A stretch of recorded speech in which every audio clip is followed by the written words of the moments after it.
Welcome to Finnegan's Fireside Tales. Today we will be reading The Color of Space by H.P. Lovecraft. West of Arkham the hills rise wild, and there are valleys with deep woods that no axe has ever cut. There are dark, narrow glens where the trees slope fantastically, and where thin brooklets trickle without ever having caught the glint of sunlight. On the gentler slopes there are farms, ancient and rocky, with squat moss-coated cottages brooding eternally over old New England secrets in the lee of great ledges. But these are all vacant now, the wide chimneys crumbling and the shingled sides bulging perilously beneath low gambrel roofs. The old folk have gone away, and foreigners do not like to live there. French Canadians have tried it, Italians have tried it, and the Poles have come and departed. It is not because of anything that can be seen or heard or handled, but because of something that is imagined. The place is not good for imagination, and does not bring restful dreams at night. It must be this which keeps the foreigners away, for old Ammi Pierce has never told them of anything he recalls from the strange days. Ammi, whose head has been a little queer for years, is the only one who still remains, or who ever talks of the strange days. And he dares to do this because his house is so near the open fields and the travelled roads around Arkham. There was once a road over the hills and through the valleys that ran straight where the blasted heath is now, but people ceased to use it, and a new road was laid, curving far toward the south. Traces of the old one can still be found amidst the weeds of a returning wilderness, and some of them will doubtless linger even when half the hollows are flooded for the new reservoir. Then the dark woods will be cut down and the blasted heath will slumber far below blue waters, whose surface will mirror the sky and ripple in the sun. And the secrets of the strange days will be one with the deep secrets, one with the hidden lore of old ocean, and all the mystery of primal earth. When I went into the hills and vales to survey for the new reservoir, they told me the place was evil. They told me this in Arkham. And because that is a very old town full of witch legends, I thought the evil must be something which grandmas had whispered to children through centuries. The name Blasted Heath seemed to me very odd and theatrical, and I wondered how it had come into the folklore of a Puritan people. Then I saw that dark westward tangle of glens and slopes for myself, and ceased to wonder at anything besides its own elder mystery. It was morning when I saw it, but shadow lurked always there. The trees grew too thickly, and their trunks were too big for any healthy New England wood.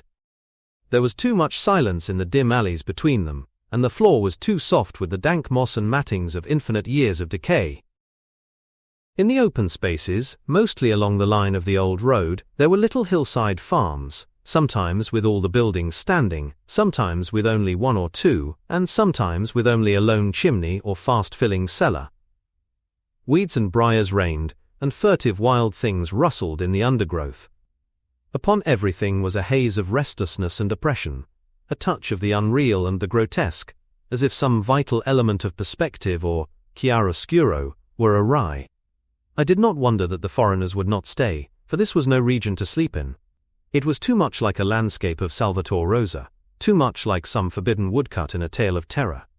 But even all this was not so bad as the blasted heath. I knew it the moment I came upon it at the bottom of a spacious valley, for no other name could fit such thing, or any other thing fit such a name. It was as if the poet had coined the phrase from having seen this one particular region. It must, I thought as I viewed it, be the outcome of a fire. But why had nothing new ever grown over those 5 acres of grey desolation that sprawled open to the sky like a great spot eaten by acid in the woods and fields? It lay largely to the north of the ancient road line, but encroached a little on the other side.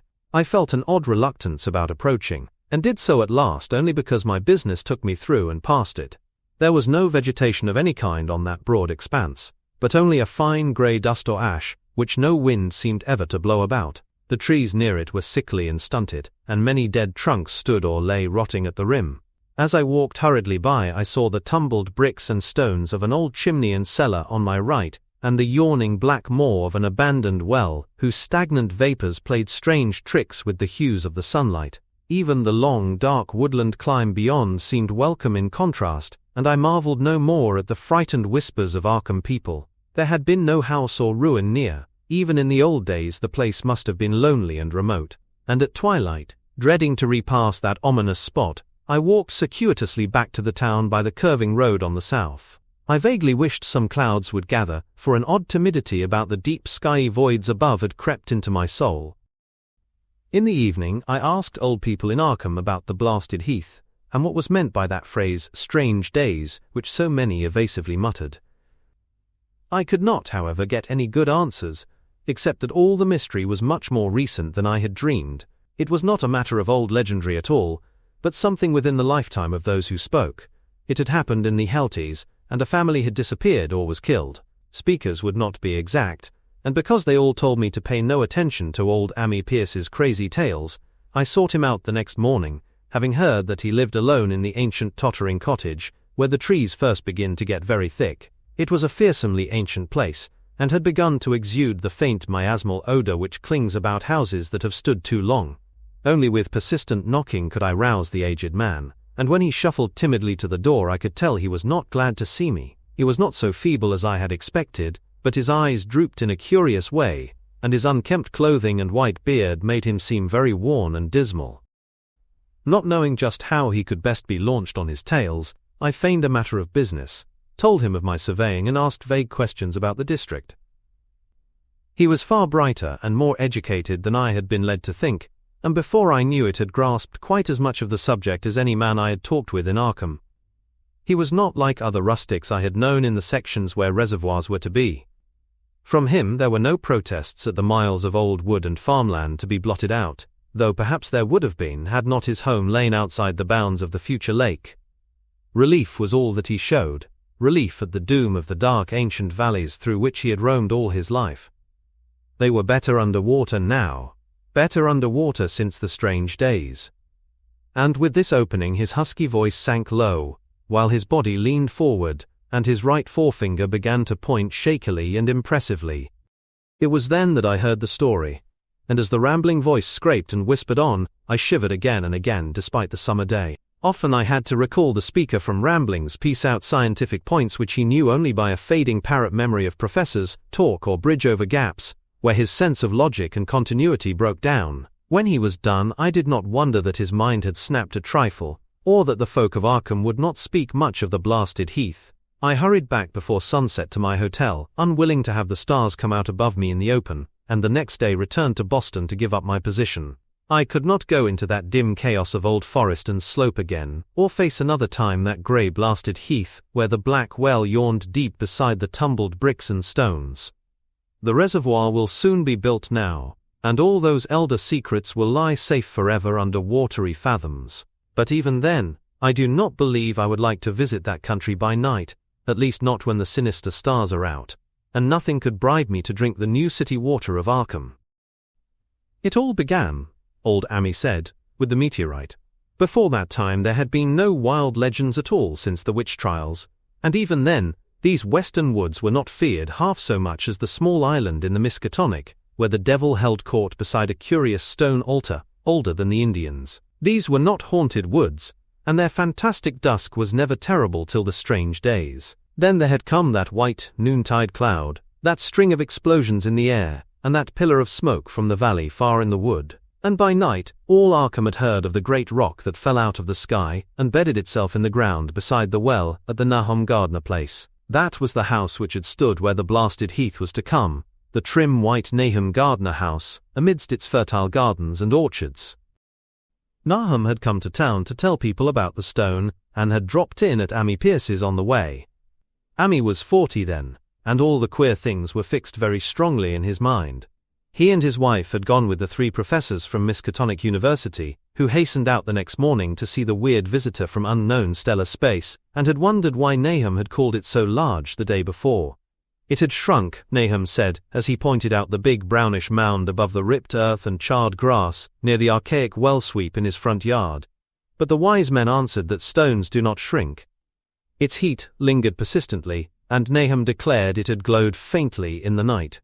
The professors tried it with a geologist's hammer, and found it was oddly soft.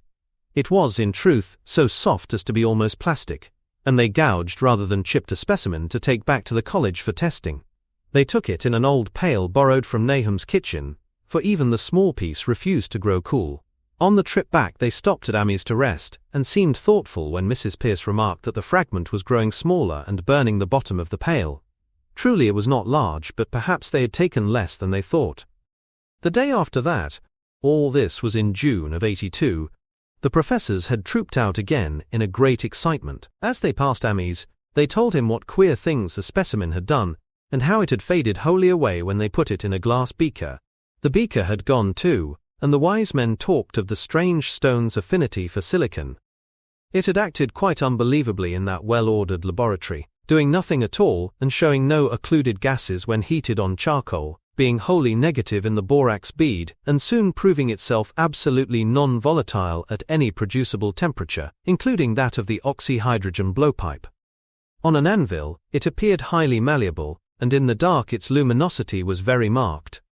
Stubbornly refusing to grow cool, it soon had the college in a state of real excitement, and when upon heating before the spectroscope, it displayed shining bands. Unlike any known colors of the normal spectrum, there was much breathless talk of new elements, bizarre optical properties, and other things which puzzled men of science are wont to say when faced by the unknown.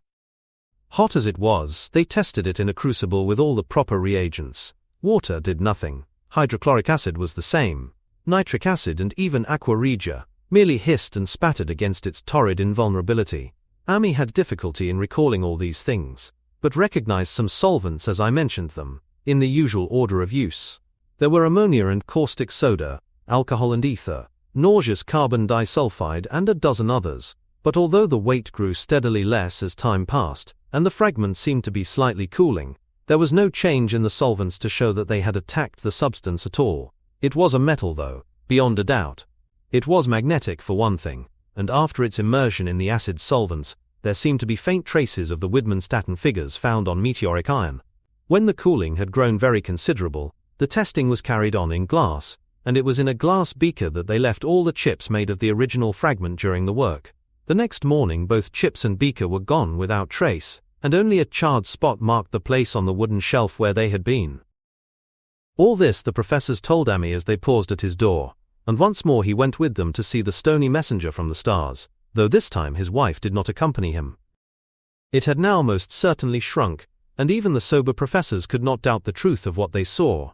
All around the dwindling brown lump near the well was a vacant space, except where the earth had caved in, and whereas it had been a good 7 feet across the day before, it was now scarcely 5. It was still hot, and the sages studied its surface curiously as they detached another and larger piece with hammer and chisel. They gouged deeply this time, and as they pried away the smaller mass, they saw that the core of the thing was not quite homogeneous. They had uncovered what seemed to be the side of a large colored globule embedded in the substance. The color, which resembled some of the bands in the meteor's strange spectrum, was almost impossible to describe, and it was only by analogy that they called it color at all. Its texture was glossy, and upon tapping it appeared to promise both brittleness and hollowness. One of the professors gave it a smart blow with a hammer, and it burst with a nervous little pop. Nothing was emitted, and all trace of the thing vanished with the puncturing. It left behind a hollow spherical space about 3 inches across, and all thought it probable that others would be discovered, as the enclosing substance wasted away. Conjecture was vain, so after a futile attempt to find additional globules by drilling, the seekers left again with their new specimen, which proved, however, as baffling in the laboratory as its predecessor.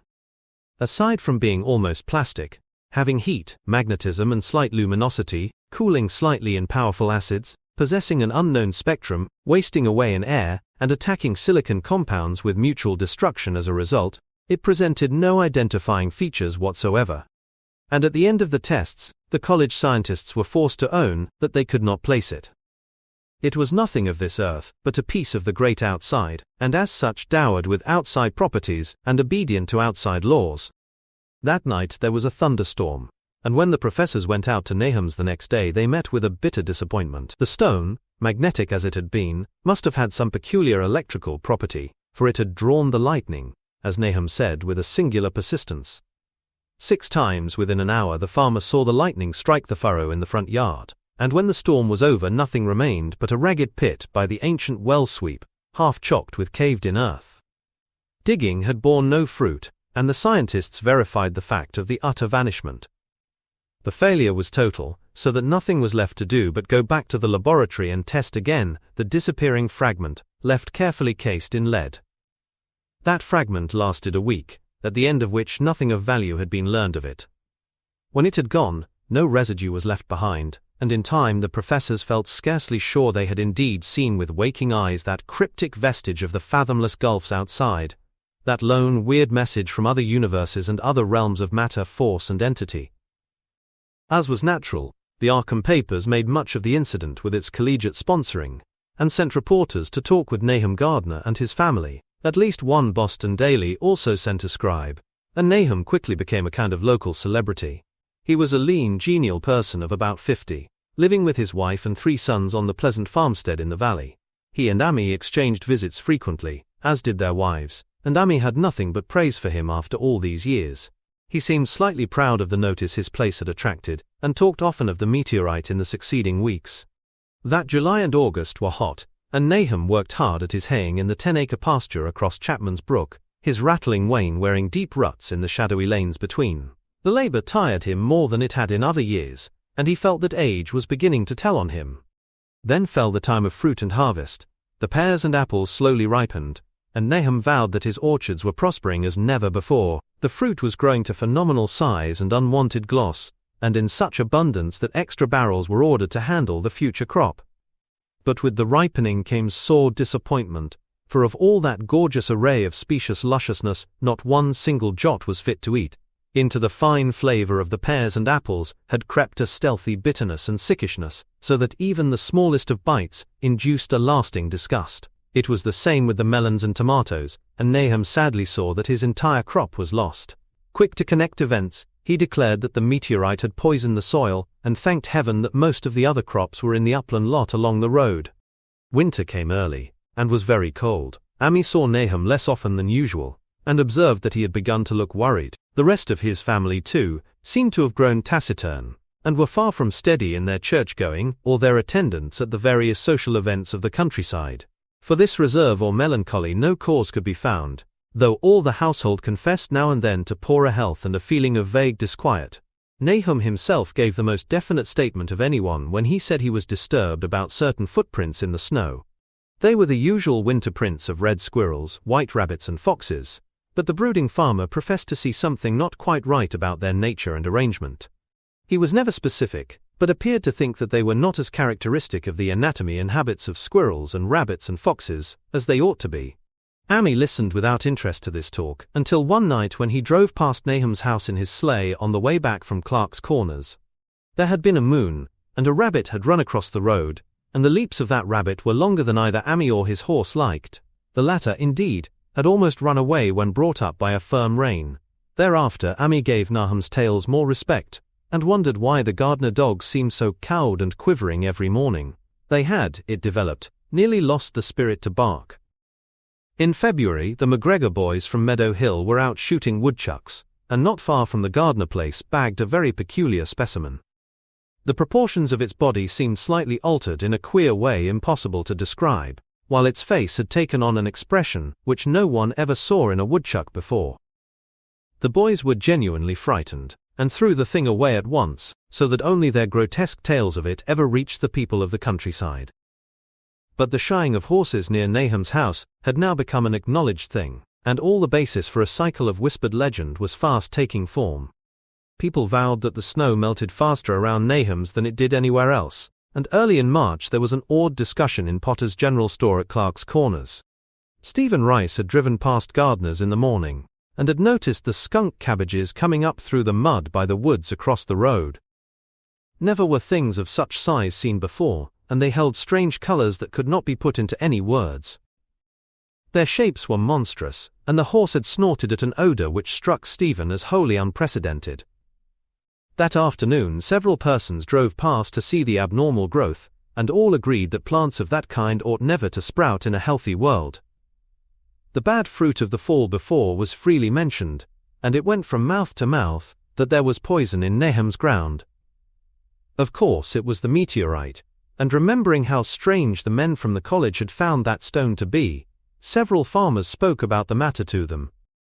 One day they paid Nahum a visit, but having no love of wild tales and folklore were very conservative in what they inferred. The plants were certainly odd, but all skunk cabbages are more or less odd in shape and hue. Perhaps some mineral element from the stone had entered the soil, but it would soon be washed away. And as for the footprints and frightened horses, of course this was mere country talk which such a phenomenon as the aerolite would be certain to start. There was really nothing for serious men to do in cases of wild gossip. The superstitious rustics will say and believe anything. And so all through the strange days the professors stayed away in contempt. Only one of them, when given 2 files of dust for analysis in a police job over a year and a half later, recalled that the queer color of that skunk cabbage had been very like one of the anomalous bands of light shown by the meteor fragment in the college spectroscope, and like the brittle globule found embedded in the stone from the abyss. The samples in this analysis case gave the same odd bands at first, though later they lost the property. The trees budded prematurely around Nahum's, and at night they swayed ominously in the wind. Nahum's second son Thaddeus, a lad of 15, swore that they swayed also when there was no wind, but even the gossips would not credit this. Certainly, however, restlessness was in the air. The entire Gardner family developed the habit of stealthy listening, though not for any sound which they could consciously name. The listening was, indeed, rather a product of moments when consciousness seemed half to slip away. Unfortunately, such moments increased week by week, till it became common speech that something was wrong with all Nahum's folks. When the early saxifrage came out, it had another strange color, not quite like that of the skunk cabbage, but plainly related, and equally unknown to anyone who saw it. Nahum took some blossoms to Arkham and showed them to the editor of the Gazette, but that dignitary did no more than write a humorous article about them, in which the dark fears of rustics were held up to polite ridicule. It was a mistake of Nahum to tell a stolid city man about the way the great overgrown mourning cloak butterflies behaved in connection with these saxifrages. April brought a kind of madness to the country folk, and began that disuse of the road past Nahum's which led to its ultimate abandonment. It was next the vegetation.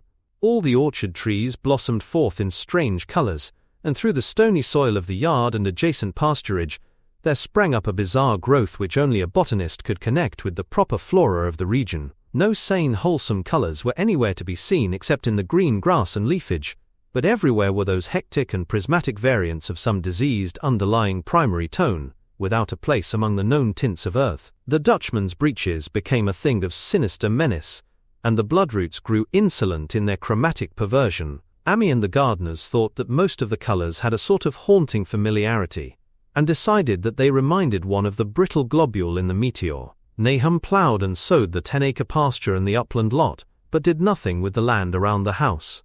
He knew it would be of no use, and hoped that the summer's strange growths would draw all the poison from the soil. He was prepared for almost anything now, and had grown used to the sense of something near him waiting to be heard.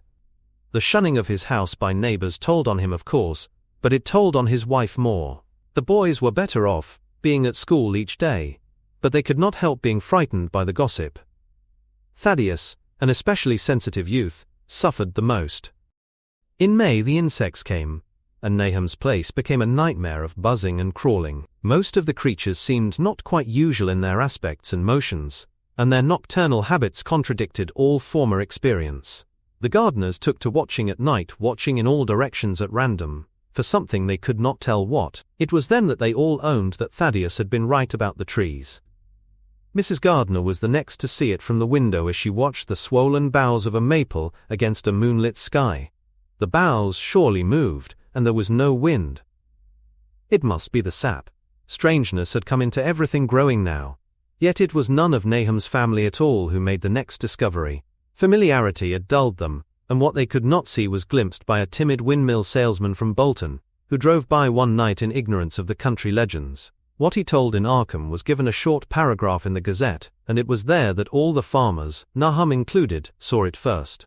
The night had been dark, and the buggy lamps faint, but around a farm in the valley which everyone knew from the account must be Nahum's, the darkness had been less thick. A dim though distinct luminosity seemed to inhere in all the vegetation, grass, leaves and blossoms alike, while at one moment, a detached piece of the phosphorescence appeared to stir furtively in the yard near the barn. The grass had so far seemed untouched, and the cows were freely pastured in the lot near the house, but toward the end of May the milk began to be bad. Then Nahum had the cows driven to the uplands, after which this trouble ceased. Not long after this the change in grass and leaves became apparent to the eye. All the verdure was going grey, and was developing a highly singular quality of brittleness. Ami was now the only person who ever visited the place, and his visits were becoming fewer and fewer. When school closed, the gardeners were virtually cut off from the world, and sometimes let Ami do their errands in town. They were failing curiously both physically and mentally, and no one was surprised when the news of Mrs. Gardner's madness stole around. It happened in June, about the anniversary of the meteor's fall, and the poor woman screamed about things in the air which she could not describe. In her raving there was not a single specific noun, but only verbs and pronouns. Things moved and changed and fluttered, and ears tingled to impulses which were not wholly sounds. Something was taken away, she was being drained of something, something was fastening itself on her that ought not to be, someone must make it keep off. Nothing was ever still in the night, the walls and windows shifted. Nahum did not send her to the county asylum, but let her wander about the house as long as she was harmless to herself and others. Even when her expression changed, he did nothing. But when the boys grew afraid of her, and Thaddeus nearly fainted at the way she made faces at him, he decided to keep her locked in the attic. By July she had ceased to speak and crawled on all fours, and before that month was over Nahum got the mad notion that she was slightly luminous in the dark, as he now clearly saw was the case with the nearby vegetation. It was a little before this that the horses had stampeded. Something had aroused them in the night, and their neighing and kicking in their stalls had been terrible. There seemed virtually nothing to do to calm them, and when Nahum opened the stable door, they all bolted out like frightened woodland deer. It took a week to track all four, and when found they were seen to be quite useless and unmanageable. Something had snapped in their brains, and each one had to be shot for its own good. Nahum borrowed a horse from Ami for his haying, but found it would not approach the barn. It shied, balked and whinnied, and in the end he could do nothing but drive it into the yard, while the men used their own strength to get the heavy wagon near enough the hayloft for convenient pitching, and all the while the vegetation was turning grey and brittle.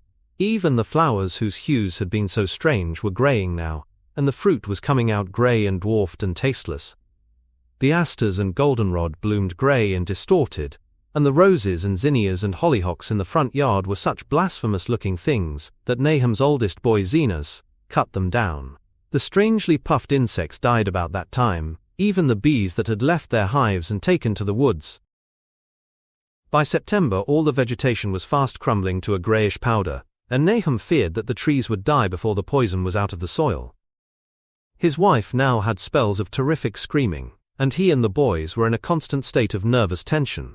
They shunned people now, and when school opened the boys did not go.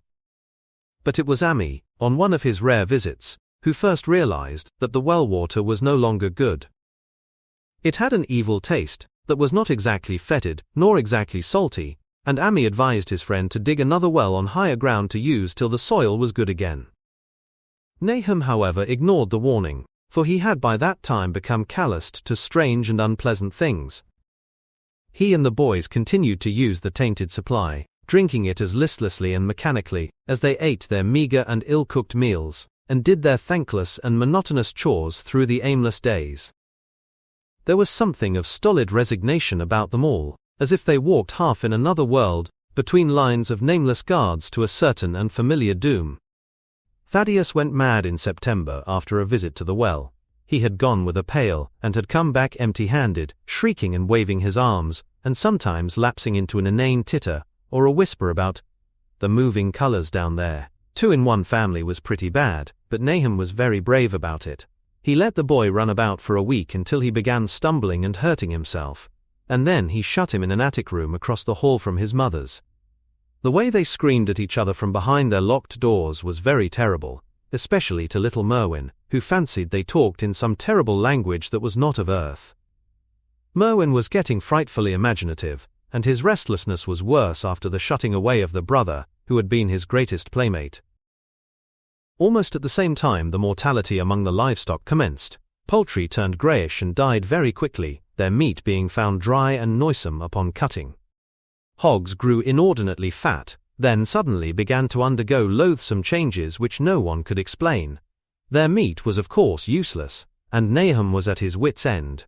No rural veterinary would approach his place, and the city veterinary from Arkham was openly baffled.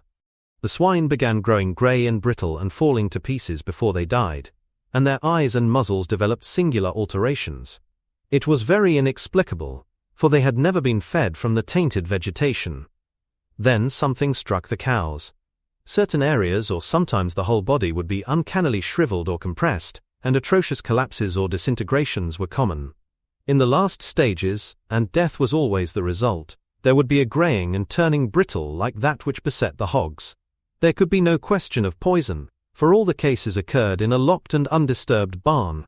No bites of prowling things could have brought the virus, for what live beast of earth can pass through solid obstacles?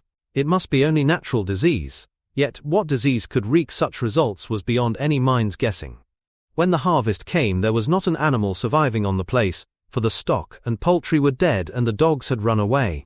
These dogs, 3 in number, had all vanished one night and were never heard of again. The 5 cats had left some time before, but their going was scarcely noticed since there now seemed to be no mice, and only Mrs. Gardner had made pets of the graceful felines. On the 19th of October, Nahum staggered into Ami's house with hideous news. The death had come to poor Thaddeus in his attic room, and it had come in a way which could not be told. Nahum had dug a grave in the railed family plot behind the farm, and had put therein what he found. There could have been nothing from outside, for the small barred window and locked door were intact, but it was much as it had been in the barn. Ami and his wife consoled the stricken man as best they could, but shuddered as they did so. Stark terror seemed to cling round the gardeners and all they touched, and the very presence of one in the house was a breath from regions unnamed and unnameable. Ami accompanied Nahum home with the greatest reluctance, and did what he might to calm the hysterical sobbing of little Merwin. Zenas needed no calming. He had come of late to do nothing but stare into space and obey what his father told him, and Ami thought that his fate was very merciful. Now and then Merwin's screams were answered faintly from the attic, and in response to an inquiring look, Nahum said that his wife was getting very feeble. When night approached, Ami managed to get away, for not even friendship could make him stay in that spot when the faint glow of the vegetation began, and the trees may or may not have swayed without wind. It was really lucky for Ami that he was not more imaginative. Even as things were, his mind was bent ever so slightly, but had he been able to connect and reflect upon all the portents around him, he must inevitably have turned a total maniac. In the twilight he hastened home, the screams of the madwoman and the nervous child ringing horrible in his ears. 3 days later Nahum burst into Ami's kitchen in the early morning, and in the absence of his host stammered out a desperate tale once more, while Mrs. Pierce listened in a clutching fright. It was little Merwin this time. He was gone. He had gone out late at night with a lantern and pail for water, and had never come back. He'd been going to pieces for days, and hardly knew what he was about. Screamed at everything. There had been a frantic shriek from the yard then, but before the father could get to the door the boy was gone. There was no glow from the lantern he had taken, and of the child himself no trace. At the time Nahum thought the lantern and pail were gone too, but when dawn came and the man had plodded back from his all-night search of the woods and fields, he had found some very curious things near the well. There was a crushed and apparently somewhat melted mass of iron which had certainly been the lantern, while a bent pail and twisted iron hoops beside it, both half fused, seemed to hint at the remnants of the pail. That was all. Nahum was past imagining, Mrs. Pierce was blank, and Ami, when he had reached home and heard the tale, could give no guess. Merwin was gone, and there would be no use in telling the people around, who shunned all gardeners now, no use either in telling the city people at Arkham who laughed at everything. Thad was gone, and now Merwin was gone. Something was creeping and waiting to be seen and heard.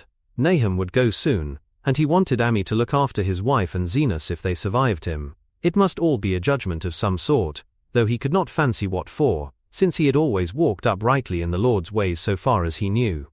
For over 2 weeks Ami saw nothing of Nahum, and then, worried about what might have happened, he overcame his fears, and paid the Gardner place a visit. There was no smoke from the great chimney, and for a moment, the visitor was apprehensive of the worst. The aspect of the whole farm was shocking. Greyish withered grass and leaves on the ground, vines falling in brittle wreckage from archaic walls and gables, and great bare trees clawing up at the grey November sky with a studied malevolence, which Ami could not but feel had come from some subtle change in the tilt of the branches. But Nahum was alive after all. He was weak, and lying in a couch in the low-ceiled kitchen, but perfectly conscious and able to give simple orders to Zenas. The room was deadly cold, and as Ami visibly shivered, the host shouted huskily to Zenas for more wood. Wood indeed was sorely needed, since the cavernous fireplace was unlit and empty, with a cloud of soot blowing about in the chill wind that came down the chimney. Presently Nahum asked him if the extra wood had made him any more comfortable, and then Ami saw what had happened. The stoutest cord had broken at last, and the hapless farmer's mind was proof against more sorrow. Questioning tactfully, Ami could get no clear data at all about the missing Zanus. "In the well, he lives in the well," was all that the clouded father would say. Then there flashed across the visitor's mind a sudden thought of the mad wife, and he changed his line of inquiry. "Nabby? Why, here she is," was the surprised response of poor Nahum, and Ami soon saw that he must search for himself. Leaving the harmless babbler on the couch, he took the keys from their nail beside the door, and climbed the creaking stairs to the attic. It was very close and noisome up there, and no sound could be heard from any direction. Of the 4 doors in sight, only one was locked, and on this he tried various keys on the ring he had taken. The 3rd key proved the right one, and after some fumbling, Ami threw open the low white door. It was quite dark inside, for the window was small and half obscured by the crude wooden bars, and Ami could see nothing at all on the wide planked floor. The stench was beyond enduring, and before proceeding further he had to retreat to another room and return with his lungs filled with breathable air. When he did enter, he saw something dark in the corner, and upon seeing it more clearly he screamed outright.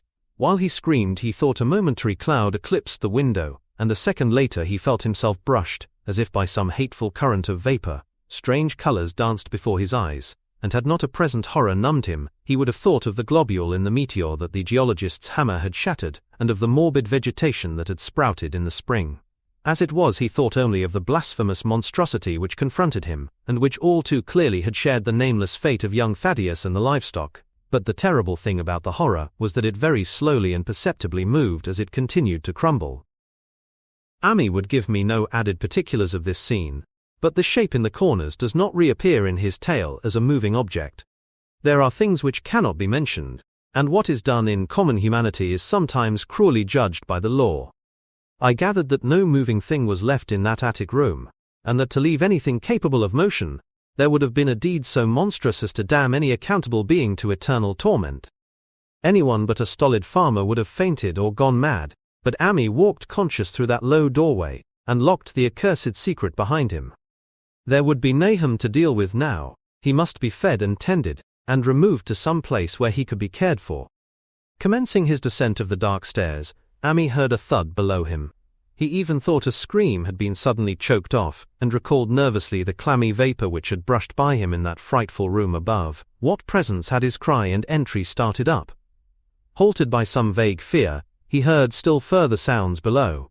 Indubitably there was a sort of heavy dragging, and a most detestably sticky noise as of some fiendish and unclean species of suction. With an associative sense goaded to feverish heights, he thought unaccountably of what he had seen upstairs. Good God! What eldritch dream world was this into which he had blundered? He dared move neither backward nor forward, but stood there trembling at the black curve of the boxed-in staircase.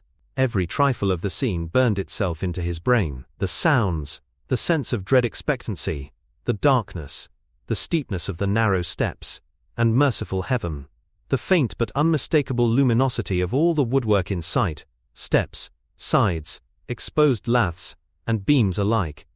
Then there burst forth a frantic whinny from Ami's horse outside, followed at once by a clatter which told of a frenzied runaway. In another moment horse and buggy had gone beyond earshot, leaving the frightened man on the dark stairs to guess what had sent them. But that was not all. There had been another sound out there, a sort of liquid splash water. It must have been the well. He had left Hero untied near it, and a buggy wheel must have brushed the coping and knocked in a stone.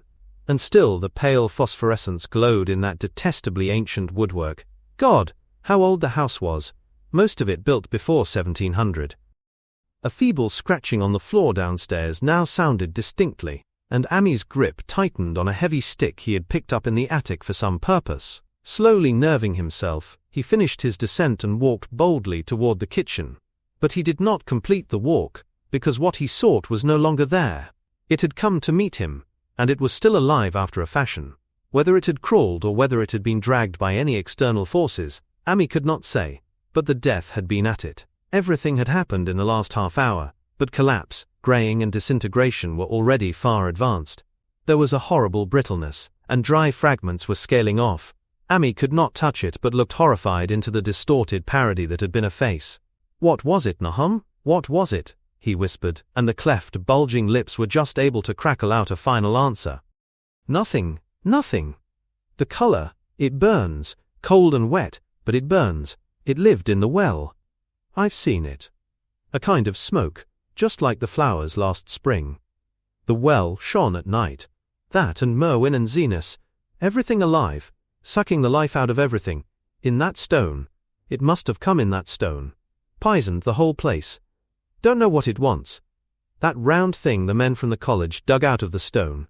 They smashed it. It was that same color, just the same like the flowers and plants. Must have been more of them. Seeds. Seeds. Seeds. They grew. I saw it the first time this week. Must have got strong on Zenas. He was a big boy, full of life. It beats down your mind and then gets you, burns you up. In the well water. You were right about that. Evil water. Zenas never came back from the well. Can't get away. Draws you. You know something is coming. It just ain't no use. I've seen it time and again. Zenas was taken. Where's Nabby, Ammy? My head's no good. Don't know how long since I fed her. It'll get her if we aren't careful. Just a color. Her face is getting to have that color sometimes towards night. And it burns and sucks. It comes from someplace where things aren't as they are here. One of them professors said so. One of them professors said so. He was right. Look out, Ammy. It'll do something more. Sucks the life out. But that was all. That which spoke could speak no more, because it had completely caved in. Ammy laid a red checked tablecloth over what was left, and reeled out the back door into the fields. He climbed the slope to the 10-acre pasture and stumbled home by the north road and the woods. He could not pass that well from which his horses had run away. He had looked at it through the window, and had seen that no stone was missing from the rim. Then the lurching buggy had not dislodged anything after all. The splash had been something else. Something which went into the well after it had done with poor Nahum. When Ammy reached his house, the horses and buggy had arrived before him and thrown his wife into fits of anxiety. Reassuring her without explanations, he set out at once for Arkham and notified the authorities that the Gardner family was no more. He indulged in no details, but merely told of the deaths of Nahum and Nabby, that of Thaddeus being already known, and mentioned that the cause seemed to be the same strange ailment which had killed the livestock. He also stated that Merwin and Zenas had disappeared. There was considerable questioning at the police station, and in the end Ammy was compelled to take 3 officers to the Gardner farm, together with the coroner, the medical examiner, and the veterinary who had treated the diseased animals. He went much against his will, for the afternoon was advancing, and he feared the fall of night over that accursed place, but it was some comfort to have so many people with him. The 6 men drove out in a Democrat wagon, following Ammy's buggy, and arrived at the pest-ridden farmhouse about 4 o'clock. Used as the officers were to gruesome experiences, not one remained unmoved at what was found in the attic and under the red-checked tablecloth on the floor below. The whole aspect of the farm with its grey desolation was terrible enough, but those 2 crumbling objects were beyond all bounds. No one could look long at them, and even the medical examiner admitted that there was very little to examine. Specimens could be analysed, of course, so he busied himself in obtaining them. And here it develops that a very puzzling aftermath occurred at the college laboratory, where the 2 phials of dust were finally taken. Under the spectroscope, both samples gave off an unknown spectrum, in which many of the baffling bands were precisely like those which the strange meteor had yielded in the previous year. The property of emitting this spectrum vanished in a month, the dust thereafter consisting mainly of alkaline phosphates and carbonates. Ammy would not have told the men about the well, if he had thought they meant to do anything then and there. It was getting towards sunset, and he was anxious to be away. But he could not help glancing nervously at the stony curb by the great sweep, and when a detective questioned him, he admitted that Nahum had feared something down there, so much so that he had never even thought of searching it for Merwin or Zenas.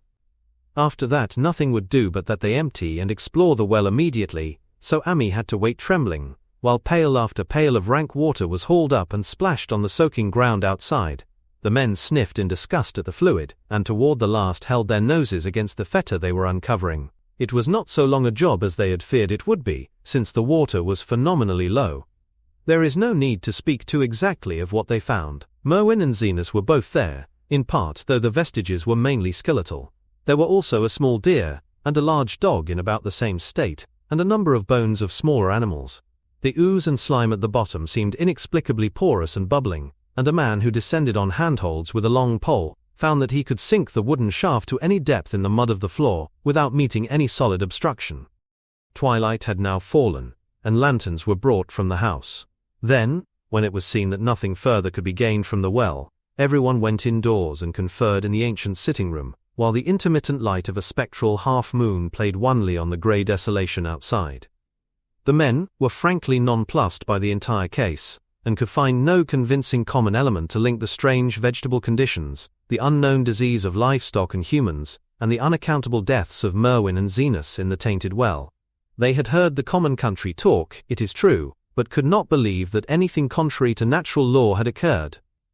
No doubt the meteor had poisoned the soil, but the illness of person and animals who had eaten nothing grown in that soil was another matter. Was it the well water? Very possibly. It might be a good idea to analyze it, but what peculiar madness could have made both boys jump into the well? Their deeds were so similar, and the fragments showed that they had both suffered from the grey, brittle death. Why was everything so grey and brittle? It was the coroner, seated near a window overlooking the yard, who first noticed the glow about the well. Night had fully set in, and all the abhorrent ground seemed faintly luminous with more than the fitful moonbeams. But this new glow was something definite and distinct, and appeared to shoot up from the black pit like a softened ray from a searchlight, giving dull reflections in the little ground pools where the water had been emptied. It had a very queer color, and as all the men clustered round the window, Ami gave a violent start, for this strange beam of ghastly miasma was to him of no unfamiliar hue. He had seen that color before, and feared to think what it might mean. He had seen it in the nasty brittle globule in that aerolite 2 summers ago, had seen it in the crazy vegetation of the springtime, and had thought he had seen it for an instant that very morning, against the small barred window of that terrible attic room, where nameless things had happened. It had flashed there a second, and a clammy and hateful current of vapor had brushed past him, and then poor Nahum had been taken by something of that color. He had said so at the last, said it was like the globule and the plants. After that had come the runaway in the yard and the splash in the well. And now that well was belching forth to the night a pale, insidious beam of the same demoniac tint. It does credit to the alertness of Ami's mind that he puzzled even at that tense moment over a point which was essentially scientific. He could not but wonder at his gleaning of the same impression from a vapor glimpsed in the daytime, against a window opening in the morning sky, and from a nocturnal exhalation seen as a phosphorescent mist against the black and blasted landscape. It wasn't right, it was against nature, and he thought of those terrible last words of his stricken friend. It comes from some place where things aren't as they are here. One of them professors said so. All 3 horses outside, tied to a pair of shriveled saplings by the road, were now neighing and pawing frantically. The wagon driver started for the door to do something, but Ami laid a shaky hand on his shoulder. "Don't go out there," he whispered. "There's more to this than what we know. Nahum said something lives in the well that sucks your life out. He said it must be something that grew from a round ball like one we've all seen in the meteor stone that fell a year ago June. Sucks and burns," he said, "and is just a cloud of color like that light out there now, that you can hardly see and can't tell what it is. Nahum thought it feeds on everything living and gets stronger all the time. He said he's seen it this past week. It must be something from a way off in the sky like the men from the college said last year, the meteor stone. The way it's made and the way it works isn't like no way of God's world, it's something from beyond." So the men paused indecisively as the light from the well grew stronger, and the hitched horses pawed and whinnied in increasing frenzy. It was truly an awful moment. With terror in that ancient and accursed house itself, 4 monstrous sets of fragments, 2 from the house, and 2 from the well, in the woodshed behind, and that shaft of unknown and unholy iridescence from the slimy depths in front. Ami had restrained the driver on impulse, forgetting how uninjured he himself was after the clammy brushing of that colored vapor in the attic room.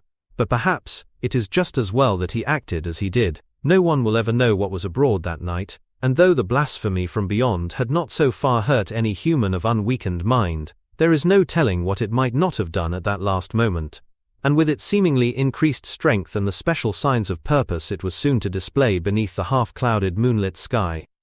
All at once one of the detectives at the window gave a short, sharp gasp. The others looked at him, and then quickly followed his own gaze upward to the point at which its idle straying had been suddenly arrested. There was no need for words. What had been disputed in country gossip was disputable no longer, and it is because of the thing which every man of that party agreed in whispering later on, that strange days are never talked about in Arkham. It is necessary to premise that there was no wind at that hour of the evening. One did arise not long afterward, but there was absolutely none then. Even the dry tips of the lingering hedge mustard, grey and blighted, and the fringe on the roof of the standing Democrat wagon were unstirred. And yet, amid that tense, godless calm, the high bare boughs of all the trees in the yard were moving.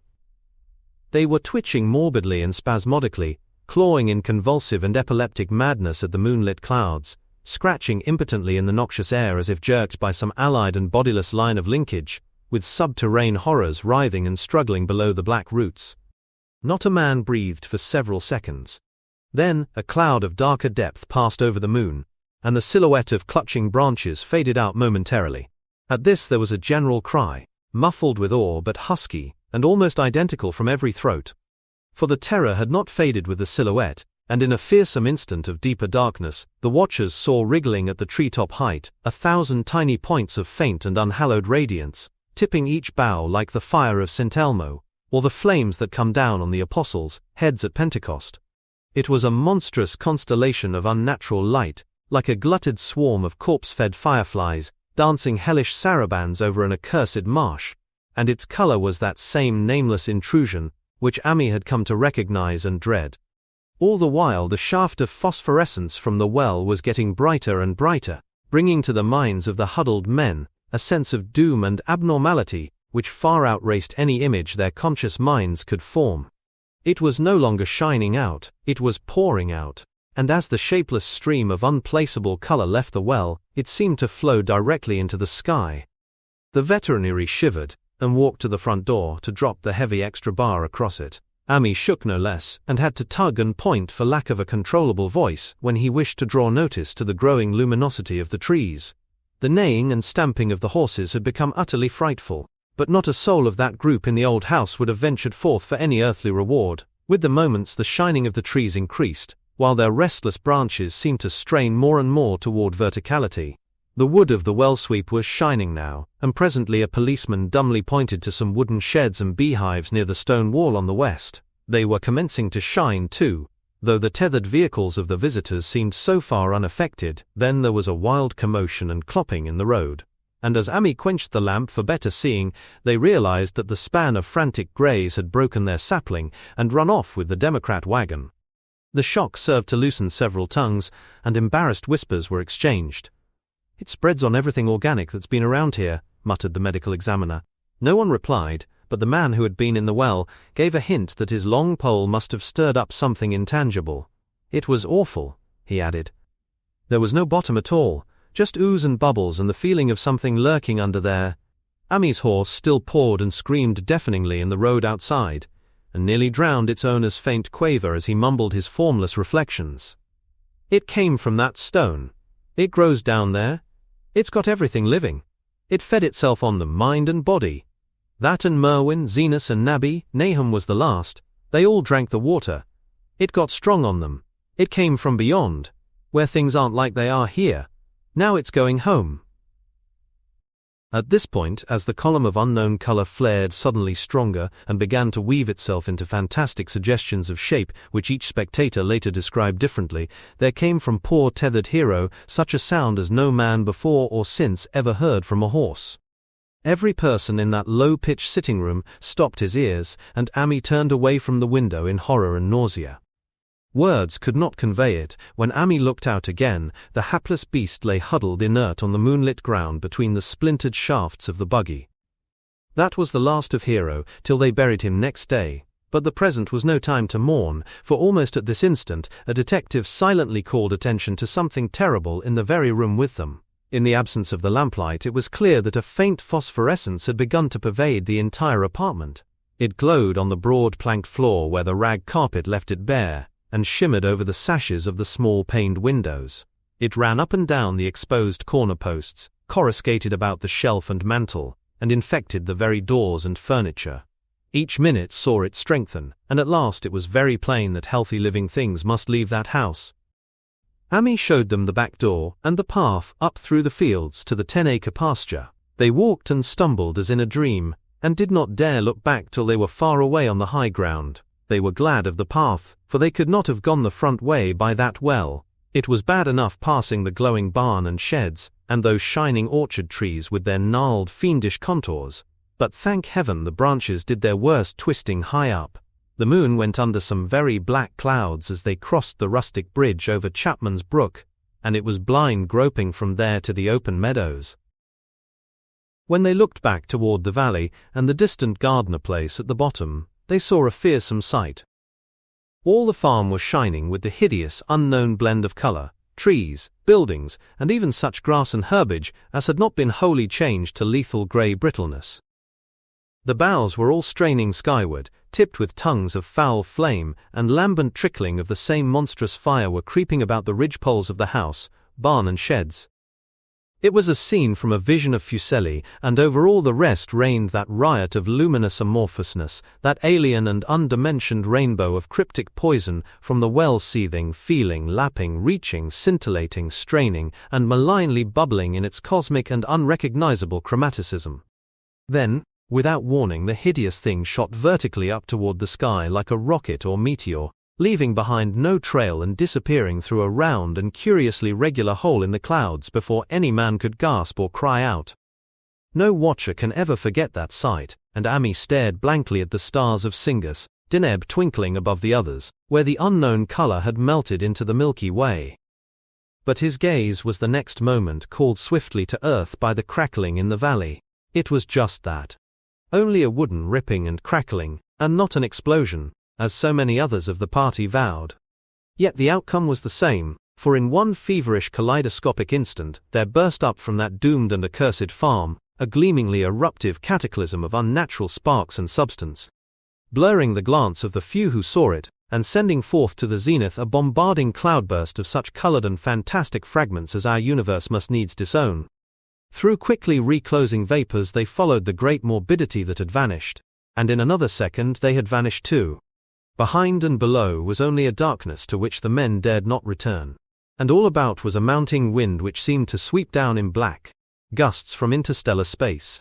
It shrieked and howled and lashed the fields and distorted woods in a mad cosmic frenzy, till soon the trembling party realized it would be no use waiting for the moon to show what was left down there at Nahum's. Too awed even to hint theories, the 7 shaking men trudged back toward Arkham by the North Road. Ami was worse than his fellows, and begged them to see him inside his own kitchen, instead of keeping straight on to town. He did not wish to cross the blighted, wind-whipped woods alone to his home on the main road. For he had had an added shock that the others were spared, and was crushed forever with a brooding fear he dared not even mention for many years to come. As the rest of the watchers on that tempestuous hill had stolidly set their faces toward the road, Ami had looked back an instant at the shadowed valley of desolation so lately sheltering his ill-starred friend. And from that stricken faraway spot he had seen something feebly rise, only to sink down again upon the place from which the great shapeless horror had shot into the sky. It was just a color, but not any color of our earth or heavens, and because Ami recognized the color, and knew that this last faint remnant must still lurk down there in the well, he has never been quite right since. Ami would never go near the place again. It is 44 years now since the horror happened, but he has never been there, and will be glad when the new reservoir blots it out. I shall be glad too, for I do not like the way the sunlight changed color around the mouth of that abandoned well I passed. I hope the water will always be very deep, but even so, I shall never drink it. I do not think I shall visit the Arkham country hereafter. 3 of the men who had been with Ami returned the next morning to see the ruins by daylight. But there were not any real ruins. Only the bricks of the chimney, the stones of the cellar, some mineral and metallic litter here and there, and the rim of that well. Save for Amama's dead horse, which they towed away and buried, and the buggy which they shortly returned to him, everything that had ever been living had gone. 5 eldritch acres of dusty grey desert remained, nor has anything ever grown there since. To this day it sprawls open to the sky like a great spot eaten by acid in the woods and fields, and the few who have ever dared glimpse it in spite of the rural tales have named it the Blasted Heath. The rural tales are queer. They might be even queerer if city men and college chemists could be interested enough to analyze the water from that disused well, or the grey dust that no wind seems ever to disperse. Botanists, too, ought to study the stunted flora on the borders of that spot, for they might shed light on the country notion that the blight is spreading, little by little, perhaps an inch a year. People say the color of the neighboring herbage is not quite right in the spring, and that wild things leave queer prints in the light winter snow. Snow never seems quite so heavy on the blasted heath as it is elsewhere. Horses, the few that are left in this motor age, grow skittish in the silent valley, and hunters cannot depend on their dogs too near the splotch of greyish dust. They say the mental influences are very bad too. Numbers went queer in the years after Nahum's taking, and always they lacked the power to get away. Then the stronger-minded folk all left the region, and only the foreigners tried to live in the crumbling old homesteads. They could not stay though, and one sometimes wonders what insight beyond ours their wild, weird stories of whispered magic have given them. Their dreams at night, they protest, are very horrible in that grotesque country, and surely the very look of the dark realm is enough to stir a morbid fancy. No traveler has ever escaped a sense of strangeness in those deep ravines, and artists shiver as they paint thick woods whose mystery is as much of the spirits as of the eye. I myself am curious about the sensation I derived from my one lone walk before Ami told me his tale. When twilight came, I had vaguely wished some clouds would gather, for odd timidity about the deep sky voids above had crept into my soul. Do not ask me for my opinion. I do not know. That is all. There was no one but Ami to question, for Arkham people will not talk about the strange days, and all 3 professors who saw the aerolite and its colored globule are dead.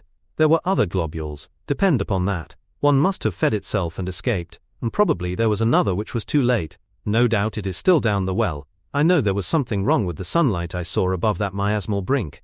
The rustics say the blight creeps an inch a year, so perhaps there is a kind of growth or nourishment even now, but whatever demon hatchling is there, it must be tethered to something or else it would quickly spread.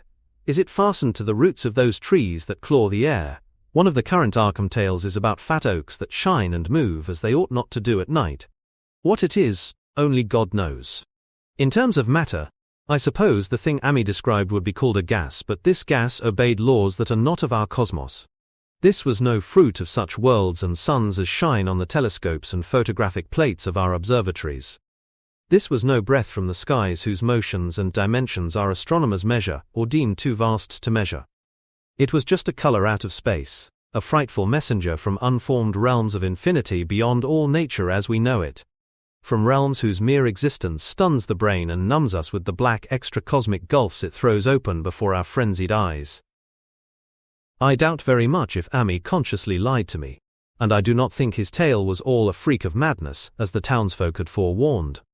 Something terrible came to the hills and valleys on that meteor, and something terrible, though I know not in what proportion, still remains. I shall be glad to see the water come. Meanwhile, I hope nothing will happen to Ami. He saw so much of the thing, and its influence was so insidious. Why has he never been able to move away? How clearly he recalled those dying words of Nahum's. Can't get away, draws you. You know something is coming, but it ain't no use. Ami is such a good old man. When the reservoir gang gets to work, I must write the chief engineer to keep a sharp watch on him. I would hate to think of him as the grey, twisted, brittle monstrosity which persists more and more in troubling my sleep.